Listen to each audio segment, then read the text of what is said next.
Hi, welcome back to CRT's Cozy Corner Chapter Book Edition, where we are continuing to read Wizard of Oz by L. Frank Baum, Chapter 5. If you would like to follow along, a link in the description will lead you to the ebook. If you happen to have the book, go ahead and grab it and join us for Chapter 5. Chapter 5, The Rescue of the Tin Woodman. When Dorothy awoke, the sun was shining through the trees, and Toto had long been out chasing birds and squirrels. She sat up and looked around her. There was a scarecrow still standing patiently in his corner, waiting for her. "We must go and search for water," she said.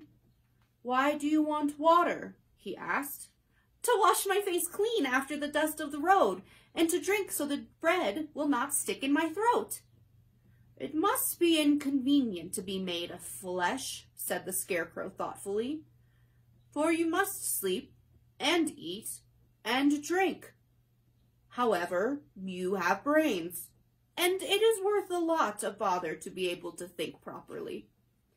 They left the cottage and walked through the trees until they found a little spring of clear water, where Dorothy drank and bathed and ate her breakfast.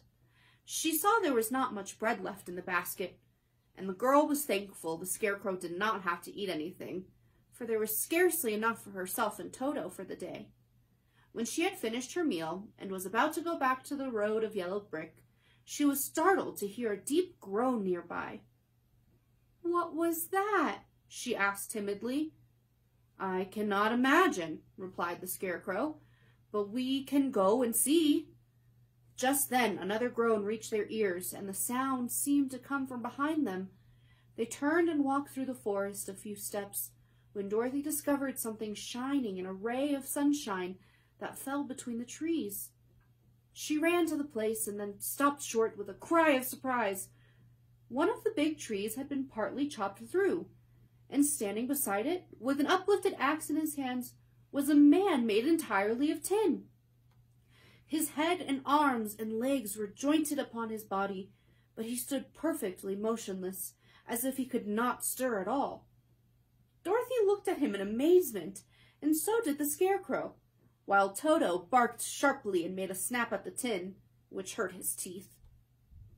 "Did you groan?" asked Dorothy. "Yes," answered the Tin Man. "I did.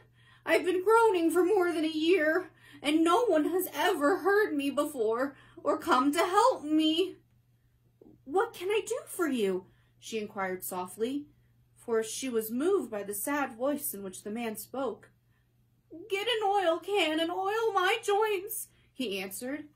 They are rusted so badly that I cannot move them at all. If I am well oiled, I shall soon be all right again. You will find an oil can on a shelf in my cottage." Dorothy at once ran back to the cottage and found the oil can, and then she returned and asked anxiously, "Where are your joints?" "Oil my neck first," replied the Tin Woodman. So she oiled it, and as it was quite badly rusted, the scarecrow took hold of his tin head and moved it gently from side to side until it worked freely, and then the man could turn it himself. "Now oil my joints in my arms," he said, and Dorothy oiled them, and the scarecrow bent them carefully until they were quite free from rust and as good as new. The Tin Woodman gave a sigh of satisfaction and lowered his axe, which he leaned against the tree. "This is a great comfort," he said. "I have been holding that axe in the air ever since I rusted, and I'm glad to be able to put it down at last. Now, if you will oil the joints of my legs, I shall be all right once more." So they oiled his legs until he could move them freely, and he thanked them again and again for his release, for he seemed a very polite creature and very grateful. "I might have stood there always if you had not come along," he said. "So you have certainly saved my life. How did you happen to be here?" "We are on our way to the Emerald City and to see the Great Oz," she answered, "and we stopped at your cottage to pass the night." "Why do you wish to see Oz?" he asked. I want him to send me back to Kansas, and the Scarecrow wants him to put a few brains into his head, she replied. The Tin Woodman appeared to think deeply for a moment. Then he said, Do you suppose Oz could give me a heart? Why, I guess so, Dorothy answered. It would be easy as to give the Scarecrow brains. True, the Tin Woodman returned. So if you will allow me to join your party, I will also go to the Emerald City and ask Oz to help me. Come along, said the Scarecrow heartily, and Dorothy added that she would be pleased to have his company. So the Tin Woodman shouldered his axe, and they all passed through the forest until they came to the road that was paved with yellow brick. The Tin Woodman had asked Dorothy to put the oil can in her basket. For, he said, if I should get caught in the rain and rust again, I would need the oil can badly. It was a bit of good luck to have their new comrade join the party, for soon after they had begun their journey again, they came to a place where the trees and branches grew so thick over the road that the travelers could not pass. But the Tin Woodman set to work with his axe, and chopped so well that soon he cleared a passage for the entire party. Dorothy was thinking so earnestly as they walked along that she did not notice when the Scarecrow stumbled into a hole and rolled over to the side of the road. Indeed, he was obliged to call to her to help him up again. Why didn't you walk around the hole? I don't know enough, replied the Scarecrow cheerfully. My head is stuffed with straw, you know, and that is why I'm going to Oz to ask him for some brains. Oh, I see, said the Tin Man. But after all, brains are not the best things in the world. Have you any? Inquired the Scarecrow. No, my head is quite empty, answered the Woodman. But once I had brains, and a heart also. So having tried them both, I should much rather have a heart. And why is that? Asked the Scarecrow. I will tell you my story, and you will know. So, while they were walking through the forest, the Tin Woodsman told the following story. I was born the son of a woodman who chopped down trees in the forest and sold the wood for a living. When I grew up, I too became a wood chopper. And after my father died, I took care of my old mother as long as she lived. Then I made up my mind that instead of living alone, I would marry, so that I might not become lonely. There was one of the Munchkin girls who was so beautiful that I soon grew to love her with all my heart. She, on her part, promised to marry me as soon as I could earn enough money to build a better house for her. So I set to work harder than ever.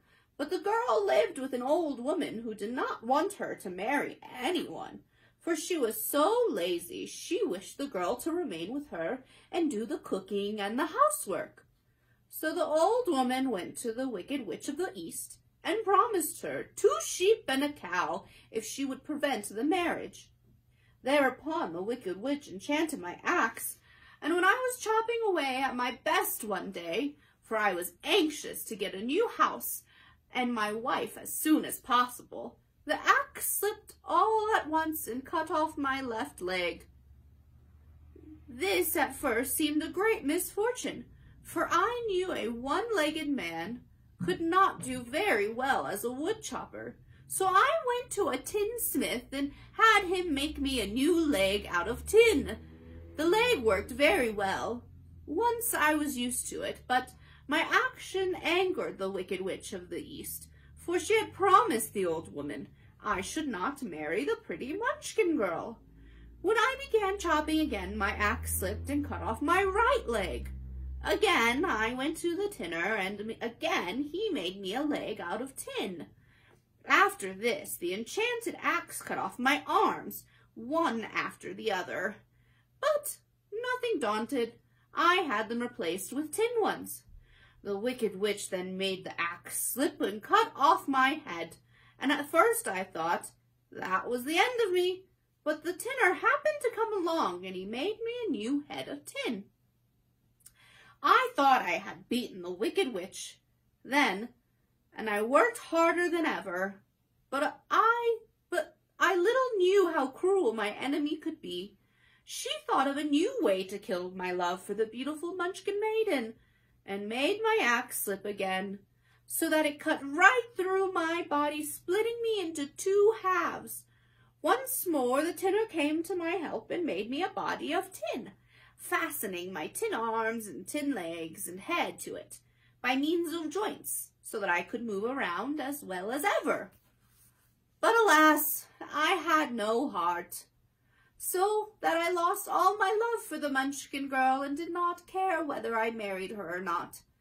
I suppose she is still living with the old woman, waiting for me to come after her. My body shone so brightly in the sun that I felt very proud of it, and it did not matter now if my axe slipped, for it could not cut me. There was only one danger, that my joints would rust, but I kept an oil can in my cottage and took care to oil myself whenever I needed it. However, there came a day when I forgot to do this, and being caught in a rainstorm, before I thought of the danger of my joints, they had rusted, and I was left to stand in the woods until you came to help me. It was a terrible thing to undergo, but during the year I stood there, I had time to think that the greatest loss I had known was the loss of my heart. While I was in love, I was the happiest man on earth, but no one can love who has not a heart. So I am resolved to ask Oz to give me one. If he does, I will go back to the Munchkin maiden and marry her.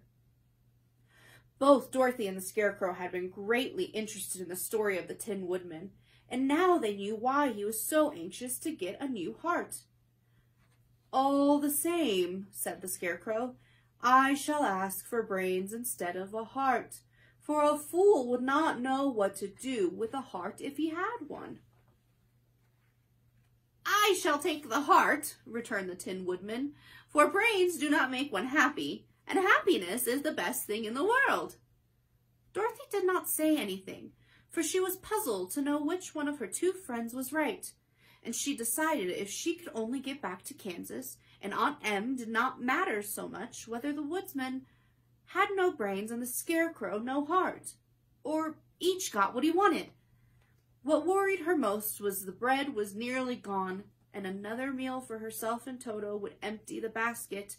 To be sure, neither the woodman nor the Scarecrow ever ate anything, but she was not made of tin or straw and could not live unless she was fed. Thanks so much for joining us in this cozy corner. See you next time when we read Chapter 6.